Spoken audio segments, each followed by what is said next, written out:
kapag inilabas yan, libre din siya sa tax. Anong kagaguhan itong nangyari sa ating bayan? Mga ukay-ukay, napakamura. So itong mga local manufacturer ng RTWs, they can no longer compete. Some of them shut down, even years ago. Ilan na kaya yung mga RTW factory locally na nag-shut down dahil nga hindi kayo mag-compete sa ukay-ukay? Pabuksan nyo yung container. 10 out of 10, walang laman yung container. Kung meron man, basura. Kaya ang tawag dyan, ghost exportation or paper exportation. At marami siyang nakitang tad na violation. What happened to that inspection? Anong naging resulta? Show it to us. Show it to us na hindi moro-moro lang yung ginawa niyong mga inspection. It's about time the Congress and the Senate should have an oversight committee na lahat ng LOA na ini-issue ng B.I.R. at Bureau of Customs kinakailangan monitored natin. Sir, excuse me, I'm talking. Paano ka ma-concentrate, sir, kung nagsalita ka na? Well, then, you want to talk? Well, meron ba isang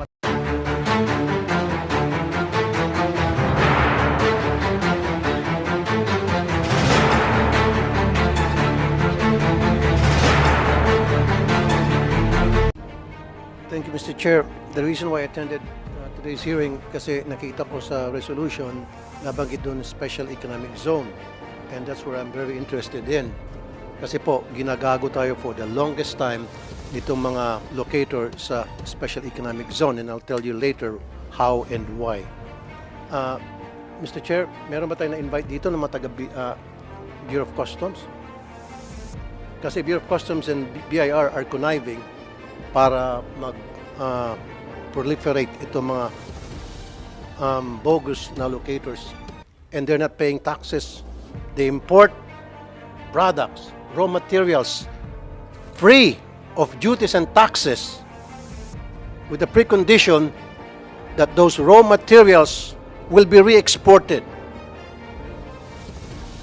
But hindi po na-re-export. Paper export lang po ang nangyari.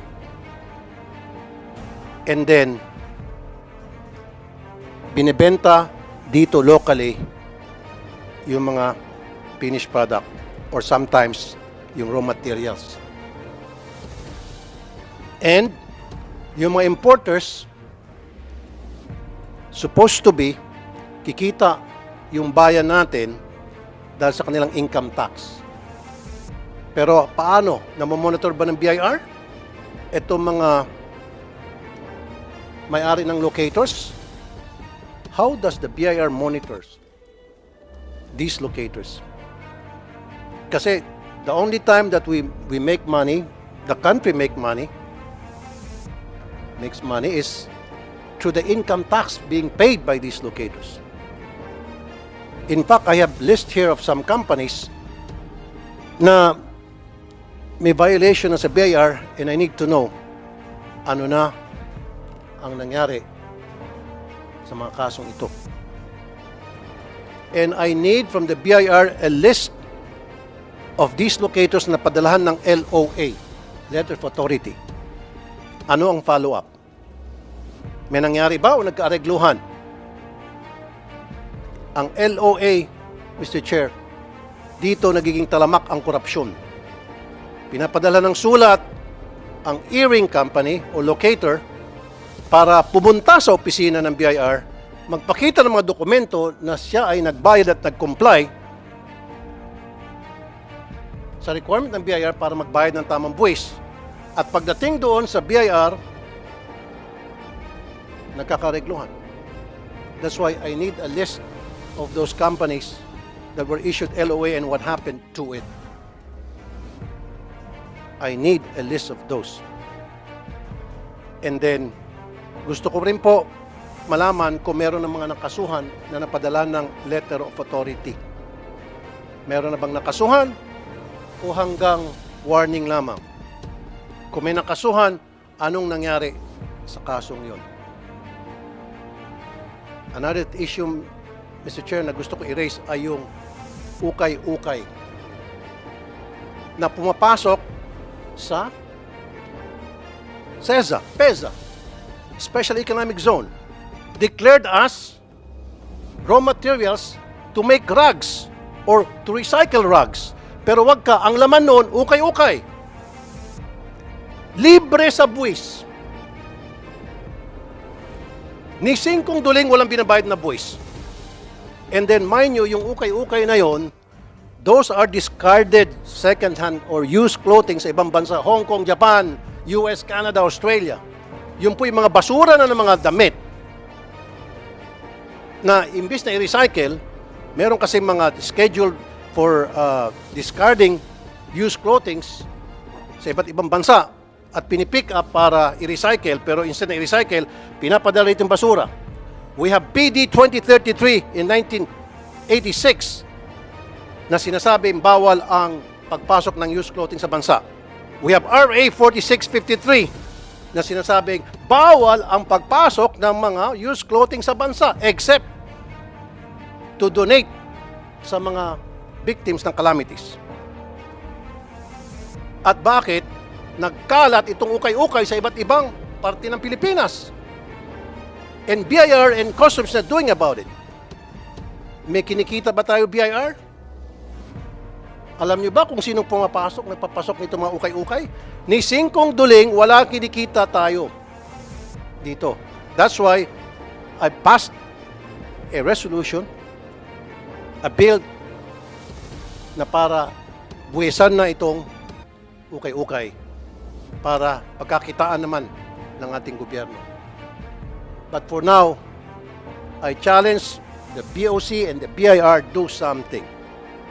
Kaya nga pinagbawal yan, alam niyo itong batas na ito, dahil it can cause diseases. Those are used clothing. Yun ay mga tinapon na sa basurahan. Tinapon na yan sa dumpsters. At pinulot ng mga magagaling na Pilipino sa ibang bansa at may contact sila para i-ship dito libre.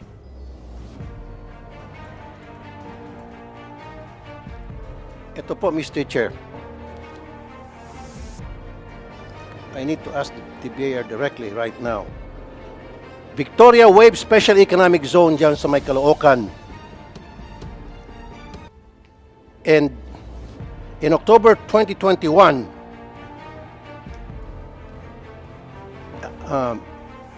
July 13, excuse me, pumunta po yung mga taga-BIR para inspect itong binanggit kong kumpanya dahil sa tagtad na violation.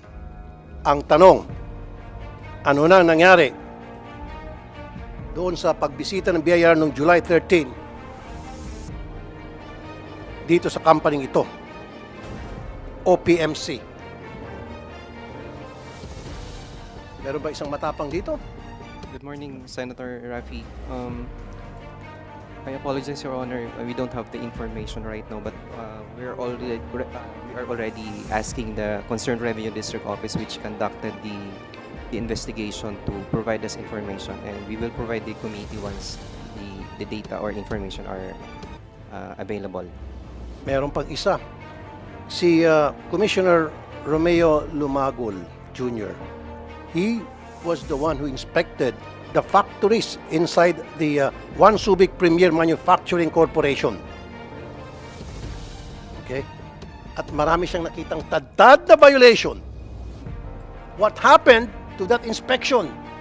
Anong naging resulta? Show it to us. Show it to us na hindi moro-moro lang yung ginawa niyang mga inspeksyon. Kasi Mr. Chair, meron po ako i-suggest.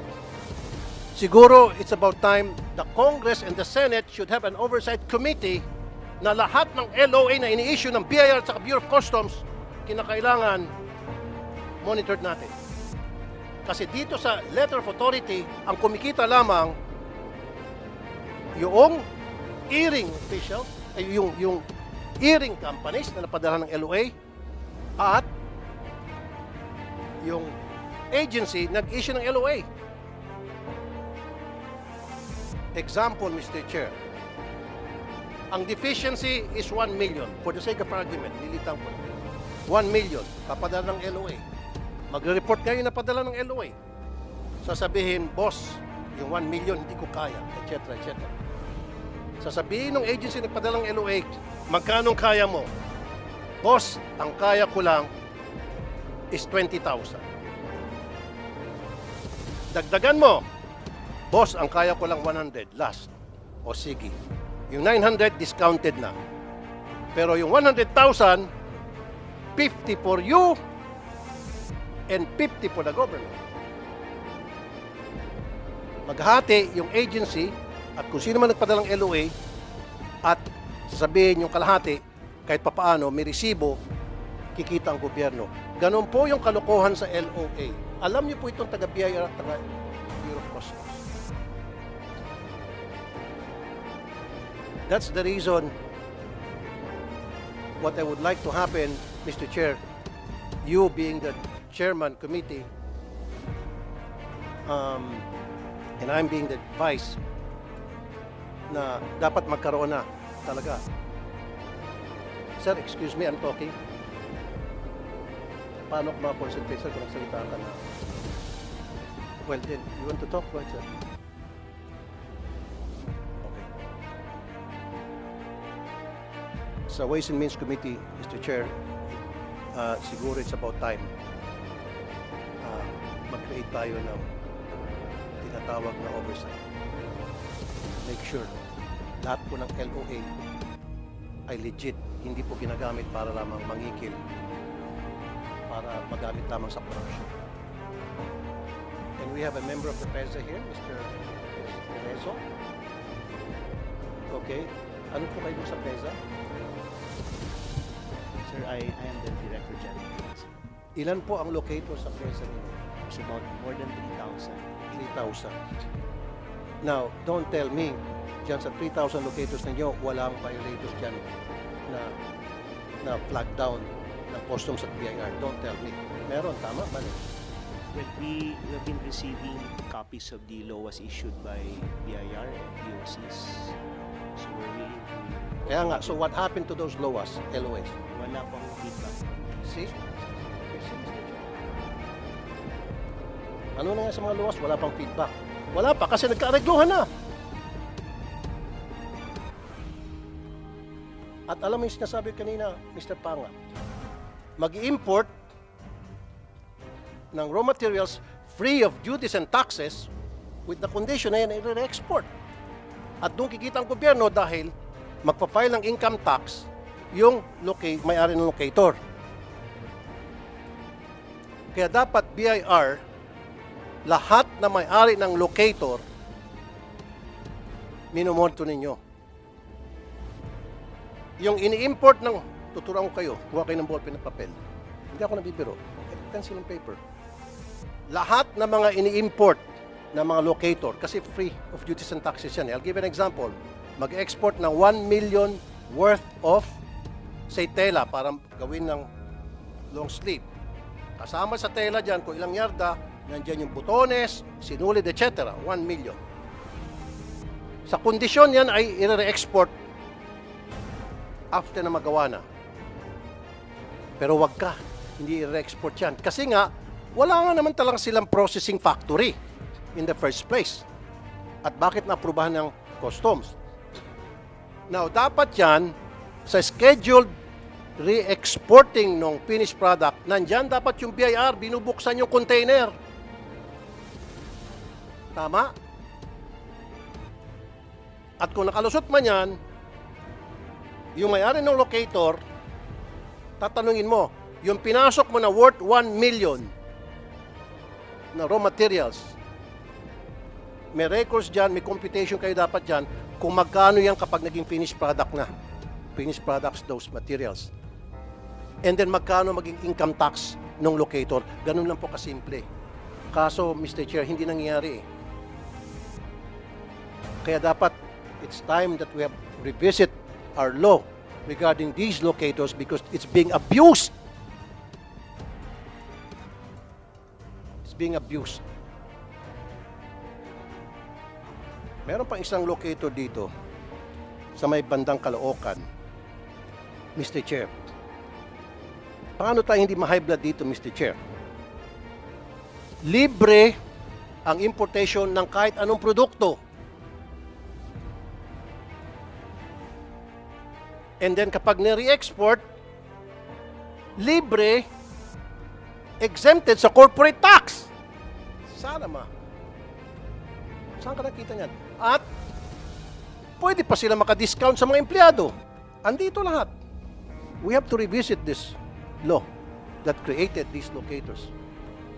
Ulitin ko, libre tax, walang duties and taxes sa pagpasok ng raw materials para gawing finished product.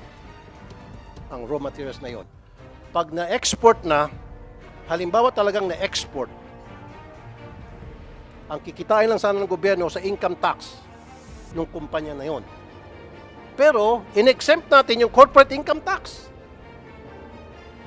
And adding insult to injury, pati sa mga empleyado, allowed sila na magkaroon ng discount sa bayad. Pwede sila mag-underpay. Totoo yan. And I have proof. We have to revisit that law. Andito si Attorney Agnes de Venadera. Ma'am, kumusta po dyan sa SBMA? SBMA kayo, tama? Ay, sorry, Clark. Sa Clark Tama? po. Sa Clark po. So, ilan na po ang mga na-issuean ng LOA dyan sa Clark sa pagkakaalam nyo? Mr. Senator, wala po akong hawak na listahan. Pero alam ko pong merong nai-issuean. Kaya lang po, hindi po, I have to be very candid na wala po ako. Kaya nga, pero di ba dapat ma'am, pag merong mga na-issuean, mga violators, dyan, you should be concerned and you should be updated. Para malaman mo kung sino dyan mga hausyaw or mga illegal. And then that's where you have to act. Kung nakita nyo na ito paulit-ulit na issue ng LOA, and then something must be wrong with this locator, and then I have to cancel his locator permit. Am I right? Or am I right? Mr. Senator, doon po sa Clark Development Corporation, meron po kaming division, yung TFD na sinasabi namin. And they are in charge of monitoring all the importations of raw materials. Yung po sinasabi niyo, tama po kayo doon. At meron din pong proseso na ginagawa yung aming TFD division para po makita kung ang raw materials na in-import ay naipasok dun sa finished products. Meron pong ganon. And in fact, Mr. Senator, it is, we have on several occasions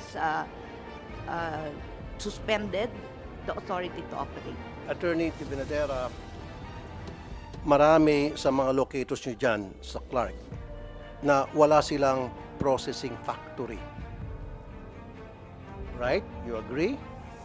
Kasi pag sinabi mo you don't agree with me, then mapapahiya po kay madam.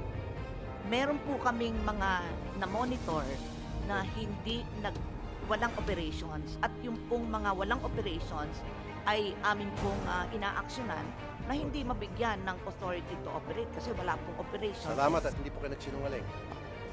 Kaya nga po, ang ibig sabihin, marami mga locators sa Pilipinas, sa different special economic zone, na nabigyan ng permit na hindi dapat sapagkat wala silang processing plant. Kasi ang condition yan, the raw materials are imported free of taxes and duties for you to process it into finished product para ma-re-export at kikita in Pilipinas. Pero how can they process that when they don't have a planta? And alam yan, nyo dyan sa SBMA, alam ng B.I.R., alam ng Bureau of Customs. Naglulukan tayo. We have to stop this. Kailangan imbestigahan talaga to, Mr. Chair. Itong mga free special economic zone, dito po talamak, billions and billions of pesos every year ang nawawala sa gobyerno, andyan sa special economic zone. Ang kumikita lang yung mga smuggler at ilang mga taga-customs at B.I.R. Mr. Chair, sana po magkaroon pa ng isang hearing na next time patawag po natin ang Bureau of Customs. Last question lang po sa mga taga-B.I.R. since nandito kayo. Ilan na po ang mga LOA na issue ninyo sa mga locators? How many LOAs? Magkano pong pinakamataas na diferensya? At ano po nangyari doon? I need a list. Senator Raffy, we will include that information po when we submit the requested information next hearing or as soon as possible. As soon as And then we you get should the have- information. You should have a list of all the locators in the whole Philippines. Yes. Yes, sir. Libo yan. So, ang tanong ko sa'yo, meron ba kayong way para ma-monitor kung ilan itong mga locators na ito, nasaan sila? So we can have that list, Your Honor. And then, paano ko na ma-monitor na itong mga locators na ito ay nagbabayad ng buwis? Is there a way for you to monitor that? Yes, sir. They are along with the one of the information that they have to submit to B.I.R. are tax payments. So we can have that. Kasi nadudukto naman po yung tax payments. I'll tell you what, Mr. Palastre III, pag sa scheduled exportation nila ng kanilang finished products, alam naman ng Bureau of Customs, puntahan nyo, especially itong mga high-valued na sabi raw materials na pinasok na walang tax na binayad. Yung scheduled exportation nila, puntahan nyo, pabuksan nyo yung container. 10 out of 10, walang laman yung container kung meron man basura. Kaya ang tawag dyan, ghost exportation or paper exportation. Totoo yan. Halos karamihan hindi na lumalabas ng bansa. Kung meron man, kalahati lang. Pero yung kalahati, ay benta na sa labas. Watch out for those. Yan lang po muna, Mr. Chair. Indeed, part of our powers in the oversight is to request for the letter of authority from the BIR. And in fact, in the past, I was advised that the LOAs are being submitted to the committee as part of its oversight functions. So, So, meron na tayong LOA, Mr. Chair. Meron na tayong oversight committee para sa mga LOA. meron tayong oversight committee here in the Senate. There are two, no? The one prescribed by the law is a joint oversight. However, I mentioned earlier that was not created because the House has not yet manifested their members. So we created our own here in the Senate, motu proprio, through the Senate Committee Ways and Means.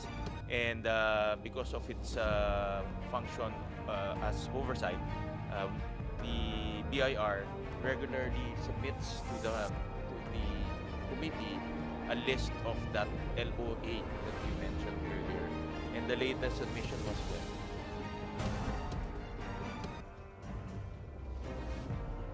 Okay.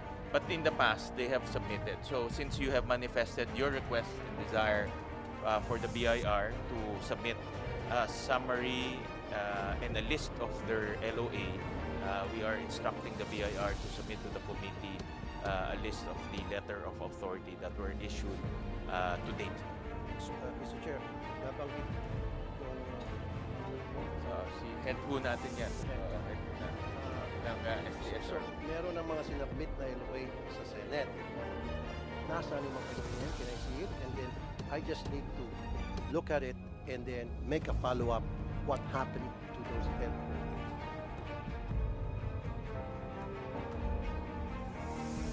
Kasi 9 out of 10 yung mga LOA na yun na regular. I was advised, Senator Tulfo, that the submission is in line with the compliance to the oversight. But since the oversight has not yet been convened, so there's no submission. But in the past, okay. the past Senate, yung mga dating Senate, it's been traditionally being submitted. So ngayon, since you requested for that submission, we're now directing the BIR to submit all the LOA last 5 years, Yes. last 3 years. In the last 3 years, and then dapat meron tayong assigned na group of people na para gumawa po ng thorough follow-up, anong nangyari sa mga LOA na yon, magkano kinita ng gobyerno kung meron man out of those LOAs, at kung wala, then dapat may makasuhan. That's also what I asked the head of our SDSRO, that the LOA, submission of the LOAs is one thing, the analysis is the most important.